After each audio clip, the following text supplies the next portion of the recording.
Tangail medical college হাসপাতালের intern চিকিৎসক doctor Raihan কবির ইমন বাহিরে ভদ্র, শিক্ষিত, ডাক্তারি মুখোশ, ভেতরে এক হিংস্র ডিজিটাল শিকারী, একজন সিরিয়াল পারভার্ট। সে গোপনে নারী চিকিৎসকদের ব্যবহৃত ওয়াশরুম, ওটি, ড্রেস, চেঞ্জিং রুম, এমনকি হাসপাতালে একাধিক স্পর্শকাতর জায়গায় পেন ক্যামেরা বসিয়ে রেখেছিল। তার নিজের স্বীকারোক্তিতে বেরিয়ে এসেছে সে অন্তত ২০ থেকে ২৫ জন নারী চিকিৎসকের ভিডিও ধারণ করেছে।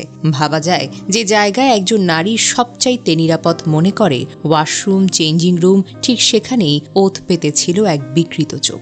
ব্যাচমেট, জুনিয়র, সিনিয়র, এমনকি সিনিয়র ম্যাডামরাও রেহাই পাননি তার বিকৃত মানসিকতা থেকে। আজ টাঙ্গাইল মেডিকেলের প্রতিটি মেয়ে আতঙ্কে, কারণ তারা সবাই জানে, তারা সবাই কোনো না কোনো দিন ওই ওয়াশরুমগুলো ব্যবহার করেছে। কার ভিডিও কোথায় আছে কেউ জানে না। প্রথমে এক সাহসী আপুর হাতে ধরা পড়ে প্রথম পেন ক্যামেরাটি। ধরা পড়ার সঙ্গে সঙ্গেই ইমন সেটা ভেঙে ফেলে প্রমাণ নষ্ট করার জন্য। এরপর টানা ২ দিন সে সব কিছু অস্বীকার করে গেছে। কোনো ডিভাইস, কোনো ফুটেজ কিছুই হাতে না থাকায় কর্তৃপক্ষ কার্যত হাত গুটিয়ে বসেছিল। মানে কি দাঁড়ালো? প্রমাণ না থাকলে অপরাধ হয়নি। অবশেষে আজ সে নিজেই মুখ খুলেছে, হ্যাঁ স্বীকার করেছে। সে ক্যামেরা বসিয়েছিল, সে ভিডিও করেছিল, সে লুকিয়ে রেখেছিল নারীদের নগ্ন মুহূর্ত। এই স্বীকারোক্তি শুধু তার না, এটা পুরো ব্যবস্থার মুখে থাপ্পড় মারার মতো।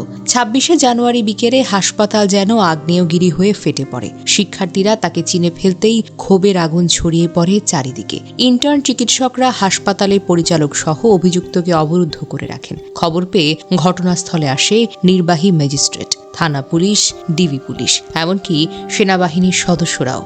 এক পর্যায়ে আন্দোলনের মুখে পুলিশ তাকে নিজেদের হেফাজতে নেয় এবং পরে ডিবি কার্যালয়ে নিয়ে যাওয়া হয়। সোশ্যাল মিডিয়ায় ছড়িয়ে পড়া একটি ভিডিওতে দেখা যায় বিক্ষুব্ধ জনতা তাকে কিল ঘুষি মারছে। এই ঘটনা কোনো ব্যক্তিগত পাপ হতে পারে না, এটাকে বলে রাষ্ট্রীয় লজ্জা। এটা হাসপাতালে নিরাপত্তা ব্যবস্থার চরম ব্যর্থতা। যেখানে চিকিৎসকরা মানুষকে নিরাপত্তা দেন, সেখানে নিজেরাই যদি নিরাপদ না থাকতে পারেন, তাহলে এই সমাজ দাঁড়িয়ে আছে কিসের উপর? প্রশ্ন হলো, এতদিন ধরে ক্যামেরা বসানো হলো, কেউ টের পেল না কিভাবে?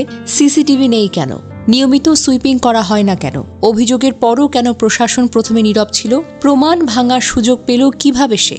এই বিকৃত মানুষটার জন্য জেল কোনো শাস্তি হতে পারে না, এটাকে বলে ডিজিটাল ধর্ষণ। সুতরাং বিচারটা ধর্ষণের আওতায় হবে। আমরা চাই প্রযুক্তিগত আলামত ফরেনসিকভাবে উদ্ধার করা হোক, তার সমস্ত ডিভাইস সিজ করা হোক, সে কোথায় কোথায় ভিডিও ছড়িয়েছে তা খুঁজে বের করা হোক, প্রতিটি ভিকটিমকে আইনি ও মানসিকভাবে সাপোর্ট দেওয়া হোক, হাসপাতালে নিরাপত্তা ব্যবস্থার পূর্ণ অডিট হোক, দায়ী প্রশাসনিক কর্মকর্তাদের জবাবদিহিতার আওতায় আনা হোক। এইটা শুধু টাঙ্গাইল মেডিকেলের গল্প না, এটা বাংলাদেশের প্রতিটি হাসপাতালের প্রতিটি কর্মক্ষেত্রের জন্য অ্যালার্মিং। আজ ওখানে, কাল হয়তো আপনার অফিসে, পরশু আপনার বোনের কলেজে। সাদা কোটে হোক আর কালো কোটে হোক, পারভার্ট পারভার্টি।